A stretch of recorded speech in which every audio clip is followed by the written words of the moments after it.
इतिहास के पन्नों में आज का दिन स्वर्ण अक्षरों में अंकित है और आज का दिन पूरे भारत में शहीदी दिवस के रूप में मनाया जाता है। शहीदी दिवस के मौके पर हम भारतीय स्वतंत्रता संग्राम के महान क्रांतिकारी भगत सिंह से जुड़े कुछ किस्सों को आपसे साझा करेंगे। कहा जाता है कि भगत सिंह, राजगुरु और सुखदेव को मृत्युदंड के लिए 24 मार्च की सुबह तय की गई थी, लेकिन किसी बड़े जनाक्रोश की आशंका से डरी हुई अंग्रेज सरकार 23 मार्च की रात को ही इन क्रांतिवीरों की जीवन लीला समाप्त कर दी। लाहौर षड्यंत्र के मुकदमे में भगत सिंह को फांसी की सजा दी गई।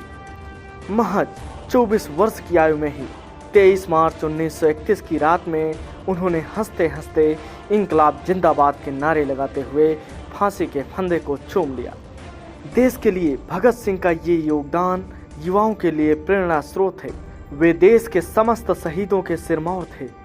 23 मार्च साल 1931 उस दिन लाहौर सेंट्रल जेल की सुबह की शुरुआत बाकी अन्य सुबह की तरह हुई थी, लेकिन उस दिन की रात किसी तूफान से कम नहीं थी। जेल के कैदियों को उस समय थोड़ा अजीब लगा था जब 4 बजे ही वार्डन चरत सिंह ने उनसे आकर कहा कि वे अपनी अपनी कोठरियों में चले जाएं। उन्होंने इसका कोई कारण नहीं बताया, बस इतना ही कहा कि ऊपर से आर्डर है। ऐसे में सभी कैदी सोचने पर विवश हो गए कि आखिर ऐसा अचानक क्यों हो रहा है, आखिर उसकी वजह क्या है कि अचानक किसी ने फुसफुसाते हुए कहा कि आज रात शहीद आजम भगत सिंह, राजगुरु और सुखदेव को फांसी दी जाने वाली है।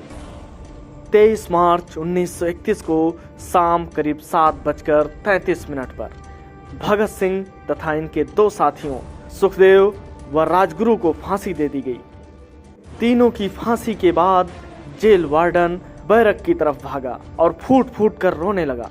वो कह रहा था कि 30 वर्ष के सफर में कई फांसी देखी है, लेकिन फांसी के फंदे तक इस बहादुरी के साथ जाते पहली बार किसी को देखा है। क्रांतिकारी भगत सिंह की जिंदगी से हमें कई तरह की प्रेरणाएं मिलती हैं। उनके कई विचार ऐसे हैं जो हमारे जीवन को नई दिशा देंगे।